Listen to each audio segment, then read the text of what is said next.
गंगा नदी के किनारे इस दुनिया की सबसे बड़ी ह्यूमन गैदरिंग का हिस्सा बनने।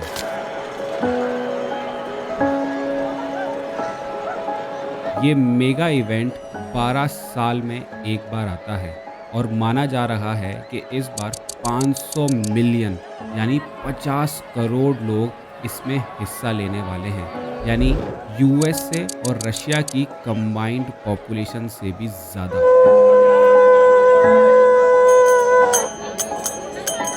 वर्ल्ड की बिगेस्ट ह्यूमन गैदरिंग और इस once in a lifetime event को एक्सपीरियंस करने मैं उन करोड़ों लोगों के साथ शामिल होने वाला हूं जो प्रयागराज की भूमि पर इस महान इवेंट के लिए दुनिया भर से आ रहे हैं।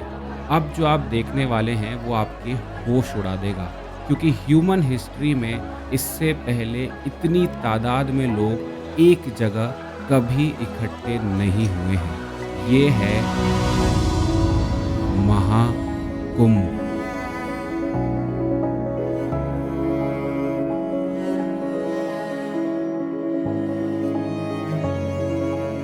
तो कुंभ में आने वाले जो श्रद्धालु होते हैं उनकी दो मेन इच्छाएं होती हैं। पहला कि वो त्रिवेणी संगम में स्नान कर सके और दूसरा वो उन मिस्टीरियस साधु से मिल सके जो सिर्फ इस कुंभ के दौरान दिखाई देते हैं। महाकुंभ एक बहुत ही स्पेशल इवेंट पर होता है जब जुपिटर सन के अराउंड अपनी 12 साल की साइकिल कंप्लीट करता है और फ्रैक्शन ऑफ सेकंड के लिए सन, जुपिटर और मून एक परफेक्ट अलाइनमेंट में होते हैं और इस दौरान स्पिरिचुअल एनर्जी अपने पीक पर होती है और हमारी पवित्र नदियाँ अमृत से भर जाती हैं। इसीलिए ये समय स्पिरिचुअल क्लेंजिंग के लिए सबसे पावरफुल माना जाता है।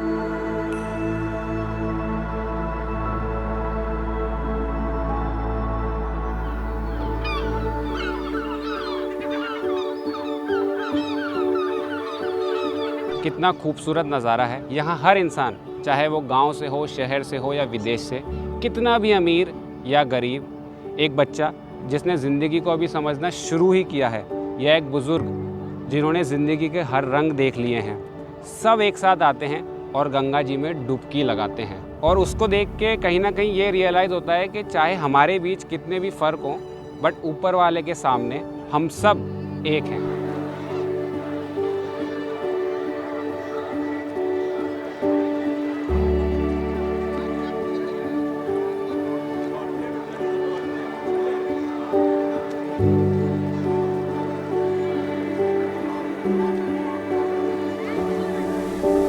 2013 में आखिरी महाकुंभ हुआ था। मेरी मदर की एक बहुत बड़ी ख्वाहिश उस साल पूरी हुई जब उन्हें अपनी ज़िंदगी में पहली बार कुंभ मेला देखने का मौका मिला और तब से ये ख्वाहिश मेरे दिल में भी घर कर गई। और आज ठीक 12 साल बाद मेरे पास एक once in a lifetime opportunity है महाकुंभ को अपने आँखों से देखने और अपने दिल के करीब छुपी इस कहानी को आपके साथ शेयर करने की।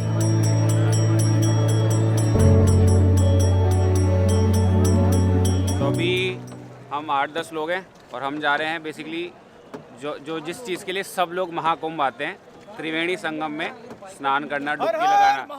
हर हर महादेव, गंगा मैया की। माँ गंगा।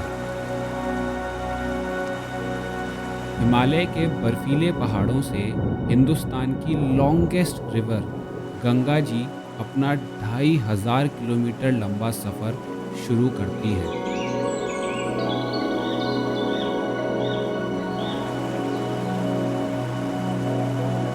ये नदी सिर्फ पानी का जरिया ही नहीं बल्कि एक ऐसी शक्ति है जो हमारे खेतों को हरियाली, अपने पानी से जीवन और देश की 40% जनसंख्या यानी लगभग 50 करोड़ देशवासियों को हर दिन रोजगार, खुशियाँ और उम्मीद देती है।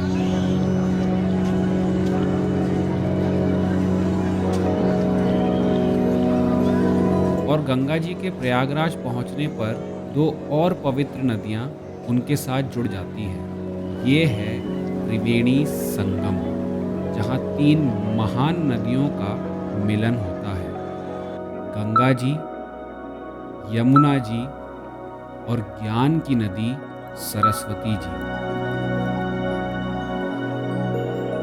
पौराणिक कथाओं में बताया गया है कि सरस्वती रिवर भी यहाँ बहती थी, पर अब वो अदृश्य है।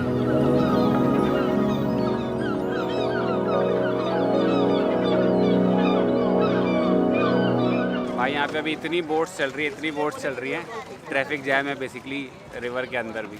तो हम यमुना वाली साइड से जा रहे हैं संगम की तरफ।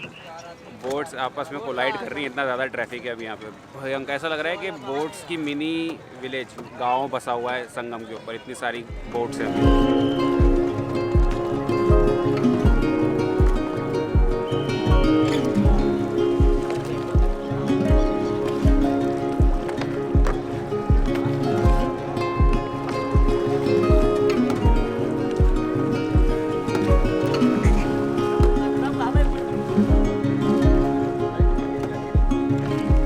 कुछ 25 मिनट की बोट राइड के बाद मैं पहुंचता हूं त्रिवेणी संगम के बीचों बीच।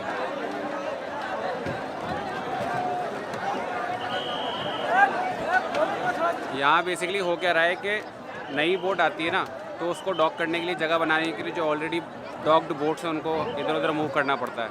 तो बहुत ज़्यादा हलचल रहती है इस वक्त हमेशा। खुला है, छोड़ दो। भाई कोई नया आया उसके लिए जगह बनाओ, फिर सब कुछ हिल जाता है। फिर कोई जा रहा है उसके लिए फिर जगह बनाओ, सब कुछ हिल जाता है। इस तरह से मैंने जो ऑब्ज़र्व किया अभी। बाकी ये बात तो सही है कि जब इतने सारे लोग होते हैं, इतनी सारी बोट्स होती है, बैठ जाओ भाई, तो मैनेज करना ऑब्वियसली मुश्किल तो होता है भाई। पर एक सवाल जो मन में आता है वो ये कि त्रिवेणी संगम ही क्यों, जहां सभी श्रद्धालु स्नान करना चाहते हैं। 2 बोट क्रॉस कर ली, तीसरी बोट में आया भाई, तीसरी बोट है ये। ऐसा माना जाता है कि अमृत की खोज में देवताओं और असुरों ने समुद्र मंथन किया और देवता अमृत से भरा कलश पाने में सफल हुए और असुरों ने देवताओं का पीछा किया। ये सिलसिला 12 दिनों तक चला, जो इंसानों के लिए 12 साल के बराबर है। और इस दौरान अमृत की 4 बूंदें स्वर्ग लोक से धरती पर आ गिरी, जो हरिद्वार की गंगा नदी, उज्जैन की शिप्रा नदी, नासिक की गोदावरी नदी और प्रयागराज के त्रिवेणी संगम में गिरी, जिस कारण कुंभ मेला इन 4 जगहों पर मनाया जाता है। और कुंभ के समय ये 4 नदियां वही अमृत का रूप धारण कर लेती हैं। कुंभ मतलब होता है अमृत से भरा घड़ा और मेला मतलब उत्सव, यानी वो फेस्टिवल जो अमृत से भरे वाटर सोर्स के पास ऑर्गेनाइज किया हो।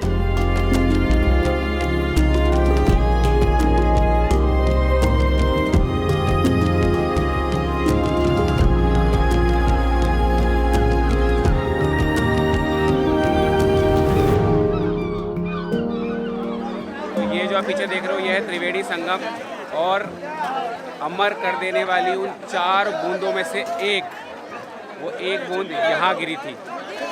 और यहाँ पे गंगा जी, यमुना जी और नीचे से जो अदृश्य हैं ज्ञान की नदी सरस्वती मिलती है। इसे त्रिवेणी संगम बोलते हैं, 3 नदियों का संगम।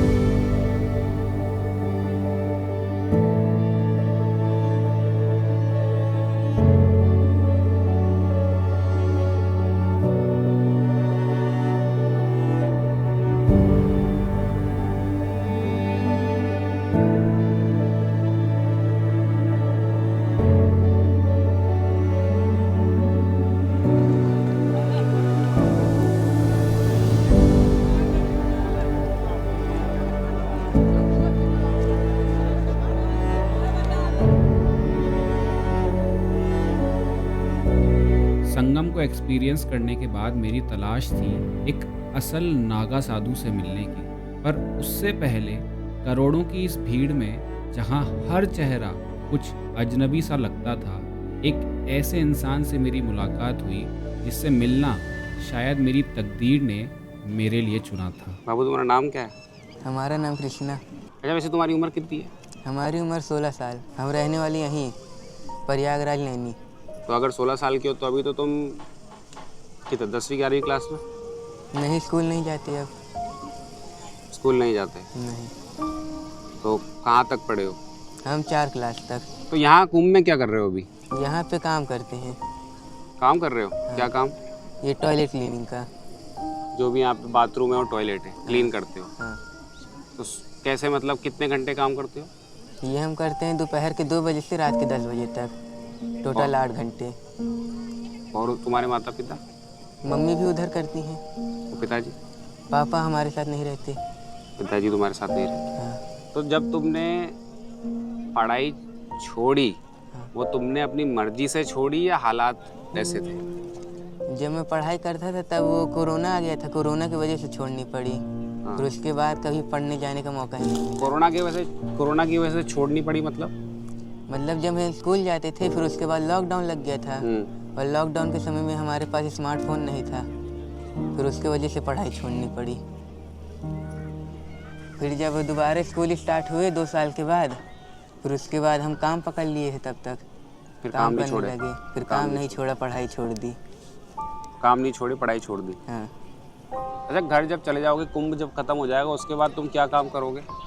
उसके बाद फिर हम जाते हैं ये शादियों पे, कैटरिंग के काम पे, वेटरिंग का। उसके लिए मैं पहले दिन वहाँ शूट कर रहा था, कहाँ, अकबर किले के सामने। तो जोश में था, शूट कर रहा था। शूट करते करते क्या हुआ, वो जो नदी के ऊपर वो छोटे छोटे फ्लोटिंग ये डब्बे बने हुए हैं ना, फ्लोटिंग ब्रिजेस, तो नीला सा एक था, उस पर मैं चढ़ के शूट कर रहा था। करते करते वो ऐसे पलटा, मैं ही पलट गया। इतना गीला हो गया मैं, और ये पूरा जूता पानी से भर गया। बट ठीक है, लगे रहे, करते रहे। वो मेरी पहली डुबकी वहीं हो गई, यमुना जी में ही हो गई पहली डुबकी। पिछले कुछ सालों में हुए हर कुंभ ने लगातार प्लेनेट अर्थ पे हुई लार्जेस्ट ह्यूमन गैदरिंग का वर्ल्ड रिकॉर्ड अपने नाम किया है। और इस महाकुंभ में 500 मिलियन से ज़्यादा लोग इस इवेंट का हिस्सा बनने वाले हैं, जो ऑस्ट्रेलिया की पूरी पॉपुलेशन का 18 टाइम्स है। तो ये है महाकुंभ नगर, जहाँ इस पूरे कुंभ का आयोजन किया गया है। पर कुछ महीनों पहले ये जगह एग्जिस्ट ही नहीं करती थी, क्योंकि ये पूरा हिस्सा गंगा नदी में डूबा हुआ था। इस महाकुंभ नगर को गंगा जी के रिवर बेड पर बनाया गया है, जो सिर्फ सूखे के मौसम में ही बाहर आता है। यहाँ जो कुछ भी आप देख रहे हो, वो सिर्फ कुछ ही महीनों के अंदर बनाया गया है। पूरे दिन इधर से उधर ढूंढने के बाद आखिरकार मुझे एक नागा साधु से बात करने का मौका मिला, और साथ ही मैंने अपने दोस्त की मदर से भी रिक्वेस्ट की कि वो महाकुंभ में अपने कल्पवास का यूनिक एक्सपीरियंस हमारे साथ शेयर करें। कल्पवास एक एंशिएंट प्रैक्टिस है जिसमें डिवोटीज कुंभ मेले में 30 दिन तक अपने आप को आत्मशुद्धि और साधना के लिए समर्पित करते हैं। आपको नागा साधु बनने की प्रेरणा कहाँ से मिली? हमारी खुद की अंतरात्मा। मैं ब्राह्मण बच्चा हूँ, मैंने देखा कि नागा फौज से अच्छी फौज कोई नहीं है। अच्छा आंटी, आपको कल्पवास करने की प्रेरणा कहाँ से मिली? हमारे जो है घर से हमारी सासू माँ करती थी, और ऐसा रिवाज है कि कोई जो बड़ा रहेगा वो कल्पवास हर साल करता ही है। तो अभी वो नहीं रही, तो पहली बार हमें मौका मिला। आप लोगों के पीछे हजार झंझट है, मेरे पीछे कोई झंझट नहीं। क्या आपको माँ को भी देखना, बाप को भी देखना, भी बच्चे भी देखना, सब अस्त देखना, और हमें कुछ नहीं। जिस दिन से मैं नागा सन्यासी बन गया, हमारी सब इच्छाएं पूरी हो जाती, हम किसी इच्छा की उम्मीद भी नहीं रखते। अच्छा, इन 30 दिनों के दौरान, कल्पवास के दौरान, आपने ऐसा कुछ सीखा हो, ऐसी कुछ बात आपके दिल में रह गई हो जो आप अपने जीवन में अब उसको लागू करेंगे? कोई सी भी सीख हो सकती है।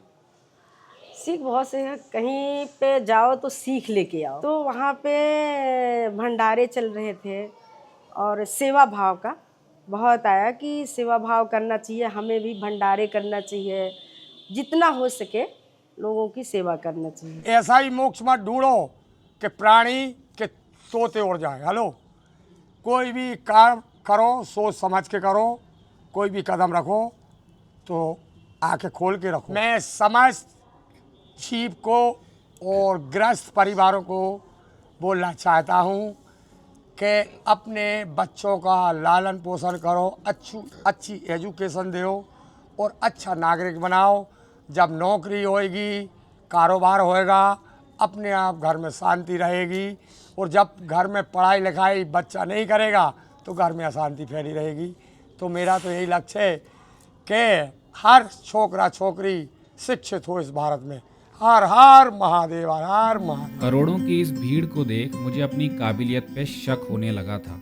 और मैं अपने आप से सवाल करने लगा कि क्या मैं अकेले इस बेशुमार भीड़ में अपनी कहानी, अपनी डॉक्यूमेंट्री को पूरी कर पाऊंगा।